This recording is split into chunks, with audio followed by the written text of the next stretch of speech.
जो भी पिछड़े वर्ग लोग थे, शेड्यूल कास्ट के लोग, उनका उत्थान किए। कौन? बाबा जी। जैसे आप लोग अभी स्कूल में जाते हैं, सबके साथ बैठते हैं, पहले ऐसा व्यवस्था नहीं था। लोगों से बहुत घृणा किया जाता था, अशिष्टता माना जाता था, अछूत माना जाता था। ये सारे समस्या को कोई खत्म किया तो कौन किया? बाबा साहब। हमारे बुजुर्ग लोग भी सुन रहे होंगे कि बच्चा लोग क्या मना रहा है, बाबा साहब कौन है? बहुत लोग तो जानते भी होंगे, बहुत लोग नहीं जानते होंगे, लेकिन जो समाज में आप प्रतिष्ठा पा रहे हैं वो हमारा बाबा साहब का ही देन है। अगर वो एक आदमी इस धरती पे जन्म नहीं लेते तो शायद आपका इतना जो भगवान के 364 करोड़ वो भी आपको इससे छुटकारा ना दिला पाते। आज भी बहुत जगह लोगों का शोषण किया जाता है, सुनते होंगे फलना जगह गरीब आदमी है, फलना जात के आदमी उसको शोषण कर रहा है। क्या वजह है? अशिक्षा, गरीबी, छुआछूत। बाबा साहब ने अकेले एक ऐसा व्यवस्था को जन्म दिए जिससे सभी लोगों में समानता आया। गरीब, अमीर, ऊंच नीच, एक ऐसा संविधान बनाए जिससे पूरा देश चल रहा है और उसी के आधार पर सभी लोगों के साथ समान न्याय किया जा रहा है। कोई भी गरीब भी है या अमीर भी है तो गरीब को अमीर नहीं सता सकता। ऐसा व्यवस्था कौन लाने वाले हैं?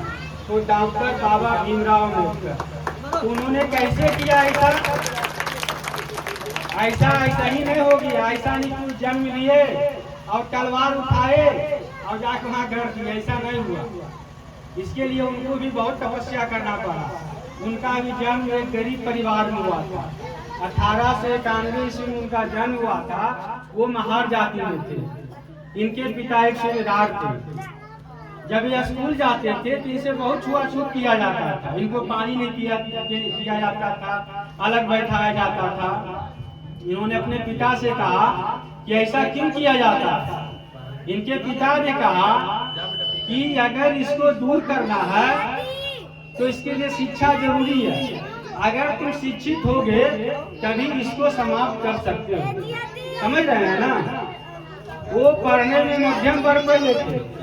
बेचारा मैट्रिक तो पास किए, सेकेंड डिवीजन, बीए तक किए, लेकिन फिर उसके बाद उनका कोई जोर नहीं रहा। वो इतना पढ़ाई किए कि लंदन यूनिवर्सिटी में आज उनका फोटो रखा हुआ है ना?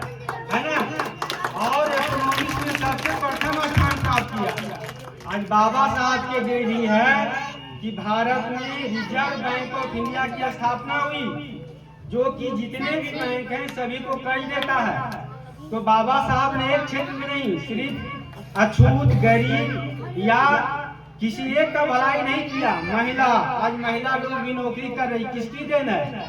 बाबा साहब के देन है। सभी वर्ग की महिला, बल्कि वो जनरल कास्ट की हो, एससी कास्ट की हो, सब कोई नौकरी कर रहा है। किसका देन है? बाबा साहब का। उन्होंने ऐसा संविधान बनाया जिसमें सभी लोगों को समान अधिकार मिल सके। आप लोग को आज फ्री शिक्षा मिल रहा है, सरकार किताब देती है, वो सरकार नहीं देती है। ये व्यवस्था बाबा साहब ने मौलिक अधिकार में करके गए हैं। संविधान सबकी बस की बात नहीं थी। संविधान का मुख्य भाग था प्रारूप समिति, जिसको लिखने में 6 महीना लगा। संविधान बनाने में 2 वर्ष 11 महीना 18 दिन लगा। लेकिन बाबा साहब ने जिसको मुख्य भाग था प्रारूप समिति, जिसको उन्होंने 6 महीना में लिखा, और जिस पर आज पूरा देश चल रहा है। और भारत में विभिन्न प्रकार के धर्म के लोग हैं, विभिन्न जाति के लोग हैं, फिर भी अगर उस संविधान से थोड़ा सा हट जाए तो तुरंत रक्त बहने लगेगा, तुरंत नरसंहार हो जाएगा। तो ये बाबा साहब का देन है। लेकिन मुख्य हम लोग के लिए बाबा साहब क्या किए कि आज हम लोग को बाबा साहब का देन है कि उन्होंने आरक्षण दिया, जिससे कि पढ़ने में मान लो कमजोर भी है तो कम से कम जो रिजर्वेशन सीट है, आरक्षित सीट है, उस पर हम लोग के वर्ग के लोग जा सकते हैं। महिला लोग की, जैसे बिहार में देख लो, पंचायत स्तर पर 50% का रिजर्वेशन है। कौन दिया है? ये सब बाबा साहब का ही देन है। जिससे आज महिला लोग इतना नौकरी कर रही है, किसका देन है? बाबा का। तो बाबा साहब ने बहुत कष्ट किया। उनको पढ़ने के समय बहुत सा भेदभाव किया गया, उनको अलग बैठाया जाता था, फिर भी उन्होंने पढ़ा। किस लिए? हम लोग के लिए। जब गोलमेज सम्मेलन हो रहा था, भारत के किसी नेता में दम नहीं था कि वहां जाके वह भाग ले। बाबा साहब एक ऐसे व्यक्ति थे जो तीनों गोलमेज सम्मेलन में भाग लिए। गांधी जी दूसरा में गए, उनको भगा दिया गया। लेकिन क्यों गए बाबा साहब? ताकि गरीब लोग जो है, जिसको अछूत माना जाता है, निम्न माना जाता है, उसका भलाई हो सके। यहाँ तक कि उनका बच्चा का तबीयत खराब था, बीमार था, फिर भी वह गए ताकि हम लोग के अधिकार के लड़ सके और इसीलिए आरक्षण मिला।